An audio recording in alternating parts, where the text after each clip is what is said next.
Hello everyone, welcome back on my YouTube channel. आज के session में हम डिस्कस करेंगे goals of OB. So start करते हैं आज का session.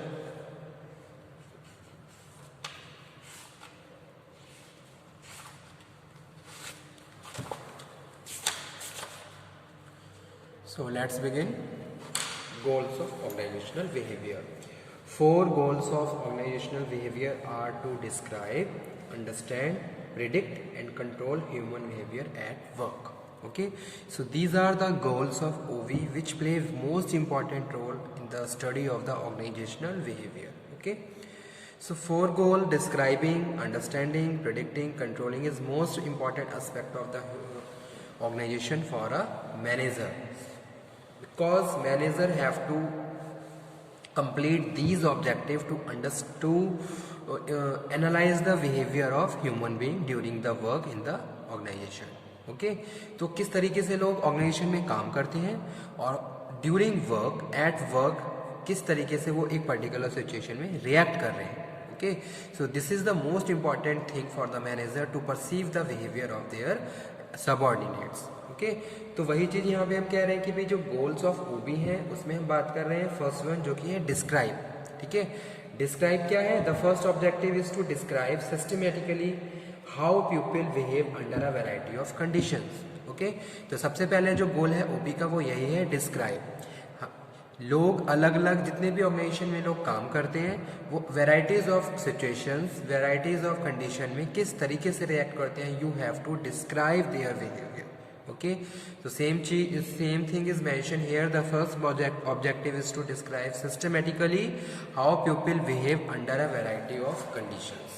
Okay, so first one goal क्या है? Describe. अगर day to day they are working and doing different things in the organization, different tasks assigned to the subordinate by their manager or superior, that time how they are reacting, तो किस तरीके से वो react कर रहे हैं ये चीज़ हमें समझनी है, उसको प्रॉपरली हमें अंडरस्टैंड करना है. ठीक है, तो वही चीज़ यहाँ पे हम बात कर रहे हैं. Suppose a manager is giving the task to their subordinate, that time how subordinate behaving. तो वही चीज़ यहाँ पे हम बात कर रहे हैं डिस्क्रिप्शन या फिर describe. Describe how people behave under a varieties of conditions. क्योंकि ऑर्गेनाइजेशन में बहुत सारी कंडीशंस होती हैं, बहुत सारी सिचुएशंस अराइज होती हैं, डे टू डे बहुत सारी प्रैक्टिसेस होती हैं जिन्हें हमें कंप्लीट करना होता है. तो उन सब प्रैक्टिसेस में, उन सब सिचुएशन में जो एम्प्लॉयज़ ऑर्गेनाइजेशन में काम कर रहे हैं, हाउ दे आर रिएक्टिंग, अलग अलग कंडीशन में उनका क्या आउटकम आ रहा है, किस तरीके से वो बिहेव कर रहे हैं, वही चीज़ यहाँ पे हम बात कर रहे हैं डिस्क्राइब. तो उसको डिस्क्राइब करना ही क्या है, फर्स्ट गोल है ओबी का. ओके, सेकंड वन है understand. Second goal is to understand why people behave as they to do. Okay, first thing is describing, second one is understanding. Suppose workers are reacting in very aggressive mode, then you have to find out the reason why they are behaving like this. So this is the second goal of OB, to understand the behavior of subordinate or employees. Okay, तो जो लोग काम कर रहे हैं हमें उनके behaviour को समझना है और ये फाइंड आउट करना है कि भाई वो ऐसा क्यों कर रहे हैं. Okay, if they are feeling very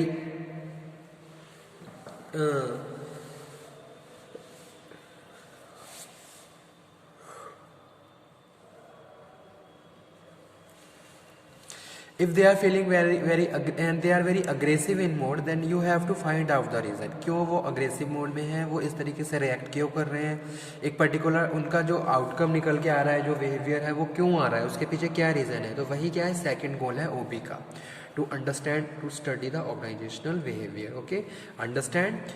Second goal is to understand why people behave as they do. Understand the reason behind particular action. कोई भी अगर एक्शन एम्प्लॉय की साइड से आ रहा है तो उसके पीछे क्या रीज़न है, you have to understand. So manager would be highly frustrated if they could not talk about the behaviour of their employees but not understand their reason behind those actions. Okay, अगर कोई भी reason find out नहीं होता है तो वो सारी problem create हो जाती है और इसका इफेक्ट हमारी ऑर्गेनाइजेशन के एनवायरनमेंट में पड़ता है. So second goal is understand. पहला क्या करना है, describe the behaviour, second one is understanding the behaviour of employees, जो भी आपके अंडर में काम कर रहे हैं, आपके ऑर्गेनाइजेशन में काम कर रहे हैं, ठीक है। तो ओबी के लिए जो फर्स्ट गोल है वो डिस्क्राइब, सेकेंड है अंडरस्टैंड, थर्ड है predicting. Predicting future employ behaviour is another goal of organisational behaviour. जब आपने एक बार एम्प्लॉयज़ के बिहेवियर को डिस्क्राइब कर लिया, अंडरस्टैंड कर लिया, फिर आप क्या कर लेते हो, जो भी आपके फ्यूचर एम्प्लॉय हैं उनके बिहेवियर को भी आप क्या प्रिडिक्ट कर लेते हो, ठीक है। आपको पता है कि भाई वर्कर एक पर्टिकुलर सिचुएशन में किस तरीके से रिएक्ट कर रहे हैं। अगर उसको हम कोई टास्क दे रहे हैं तो वो कैसे रिएक्ट कर रहा है, अगर हम उसको पॉजिटिव मोटिवेशन दे रहे हैं तो वो कैसे रिएक्ट कर रहा है, अगर हम उसको नेगेटिव मोटिवेशन दे रहे हैं तो वो कैसे रिएक्ट कर रहा है। तो ये सारी चीज़ें कहीं ना कहीं ओबी से रिलेटेड है, अ वेरी इंपॉर्टेंट एस्पेक्ट है for the study of organisational behaviour, ठीक है। In which third one is predicting the future employ behaviour. आप फ्यूचर एम्प्लॉय जो भी हैं उनके बिहेवियर को प्रिडिक्ट कर रहे हैं। जैसे suppose you are going to be assign any task to person, then you know very well कि भाई वर्कर्स किस तरीके से रिएक्ट करेंगे, आपको पता है, as well as you know किस तरीके से उनको कंट्रोल करना है। तो यही चीज़ हम यहाँ डिस्कस कर रहे हैं in the study of OB, जो कि क्या है, गोल्स ऑफ ओबी है, ठीक है। पहले आपने क्या करा, डिस्क्राइब करा, अंडरस्टैंड करा, प्रेडिक्ट करा, फिर लास्ट है control. Control the final goal of organizational behavior at least partially or develop some human activity at work, ठीक है। आप क्या करते हैं, ड्यूरिंग वर्क कुछ एक्टिविटीज वहाँ पे डेवलप करते हो।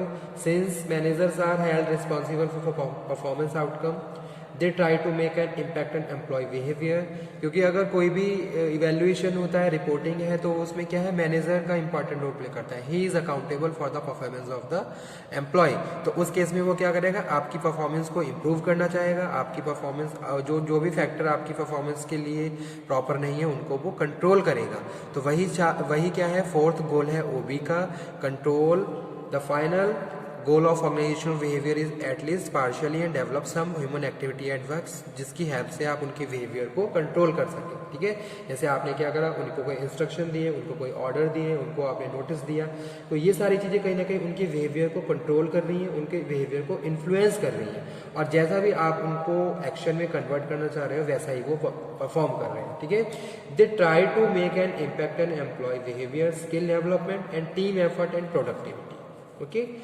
Manager need to be able to improve result through action they and their employee take, and organizational behavior can aid them in the pursuit of their goals, ठीक है। यानी कि जो भी हमारे गोल्स हैं उसके हिसाब से हम आगे बढ़ते रहें और उनको अचीव कर लें। So controlling is the last goal of organisational behaviour, okay, in which we are controlling the human activities and lead to them in the desired direction. जो भी हमारे डिजायर्ड डायरेक्शन है, जो भी हमारे डिजायर्ड रिजल्ट्स हैं, उनके हिसाब से हम उनको लीड करते हैं और उनके बिहेवियर को इन्फ्लुएंस करते हैं, उनके बिहेवियर को कंट्रोल करते हैं, दैट इज कंट्रोलिंग। जैसे कि कोई भी टास्क अगर आप अपने वर्कर्स को दे रहे हो, ठीक है, तो उसके लिए जो भी आपने प्लानिंग करी है, that planning must will be successful when you are doing controlling. Controlling क्या करती है, जो भी आपका प्लान है, जो भी आपका और जो भी एक्चुअल में जो परफॉर्मेंस है उसका कंपैरिजन होता है, और उसके बिहाफ पे आप क्या करते हो कि वर्क जो भी हमारे जो प्री डिटरमाइंड गोल्स हैं उनको अचीव करने के लिए आप ह्यूमन बिहेवियर को कंट्रोल करते हो, ठीक है, ताकि जो भी हमारा ऑब्जेक्टिव है वो कंप्लीट हो जाए और फाइनली हम अपने गोल्स को अचीव कर लें, ठीक है। So these are the goals of OB, organizational behavior. So 4 goals we have discussed here: describe the behavior, understand their behavior, predicting और controlling, ठीक है। पहले तो उनके बिहेवियर को डिस्क्राइब करना कि वर्कर्स वेराइटीज ऑफ कंडीशन में कैसे रिएक्ट कर रहे हैं, पहली चीज, ओके। सेकंड, फिर आप उनको अंडरस्टैंड करते हो कि भाई अगर हम उन्हें मोटिवेट कर रहे हैं तो उनका बिहेवियर इस तरीके से आ रहा है, अगर हम उनको मोटिवेट नहीं करते हैं तो उनका बिहेवियर इस तरीके से आ रहा है। जैसे सपोज आपने किसी को नोटिस दिया, तो ऑब्वियस है कि भाई जब आप किसी को नोटिस दे रहे हो तो उसका बिहेवियर कुछ ना कुछ जरूर चेंज होगा। So these all things you have to understand very carefully according to the situation of the organisation, ठीक है। कब क्या किस तरीके से हम एक्शन ले रहे हैं और उसका क्या इफेक्ट हमारे एम्प्लॉयज के बिहेवियर पे पड़ रहा है, ठीक है। और जो भी वो आउटकम दे रहा है उसके पीछे कोई ना कोई सर्टेन रीजन है, कोई ना कोई वैलिड रीजन है जिसकी वजह से उसका बिहेवियर चेंज हुआ। तो वो चीज़ भी हमें समझनी है, जो कि सेकेंड गोल है OB का, अंडरस्टैंडिंग।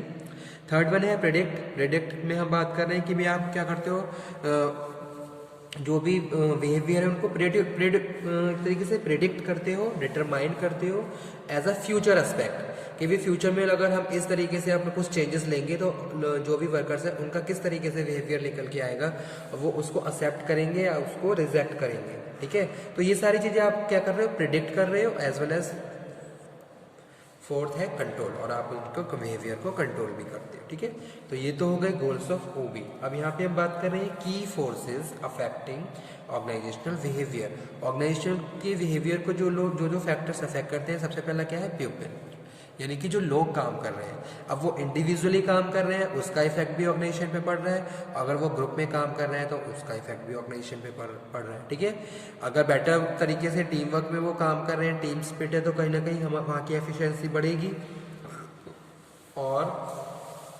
ईजिली हम अपने टास्क को कंप्लीट कर सकते हैं। सेकंड है एनवायरनमेंट। एनवायरनमेंट में हम बात करें, government policies, rules and regulations, जिनके हिसाब से हम अपने ऑर्गेनाइजेशन को रन करते हैं, तो ये भी हमारी ऑर्गेनाइजेशन पे इम्पैक्ट डालते हैं। मार्केट में बहुत सारे कॉम्पिटिटर्स हैं, उसका भी हमारे ऊपर इफेक्ट पड़ता है। सोशल प्रेशर भी हमारे ऊपर इफेक्ट डालता है। ठीक है, सोसाइटी के पॉइंट ऑफ व्यू से भी हमें बहुत सारी चीज़ें कंसीडर करनी होती हैं, तो वो भी यहाँ पे हम डिस्कस कर रहे हैं एनवायरनमेंट में। उसके बाद है स्ट्रक्चर। स्ट्रक्चर में हम बात कर रहे हैं जॉब और रिलेशनशिप। ठीक है, डिवीजन ऑफ वर्क और interpersonal relation exist in the organisation. तो ये सारी चीज़ें कहीं ना कहीं ऑर्गेनाइजेशन के लिए क्या है, बहुत ज़्यादा इंपॉर्टेंट रोल प्ले करती है। उसके बाद है टेक्नोलॉजी। आप किस टेक्नोलॉजी पे काम कर रहे हो, कौन सी मशीन्स यूज़ कर रहे हो, सिस्टम कोई सॉफ्टवेयर लगा हुआ है तो कौन सा सॉफ्टवेयर लगा हुआ है। ठीक है, जहाँ हम हार्डवेयर एंड सॉफ्टवेयर की बात कर रहे हैं, तो जो टेक्नोलॉजी है इसका भी इफेक्ट हमारी ऑर्गेनाइजेशन पे पड़ता है। So these are the key forces affecting organisational behaviour, and as well as we can say that these are the key elements of organisational also. तो ये सारे की एलिमेंट्स भी हैं और ये हमारे ऑर्गेनाइजेशन के एनवायरनमेंट को अफेक्ट भी करते हैं। ठीक है, so these are the goals of OB and factors, की forces affecting organisational behaviour. Okay student, thank you very much.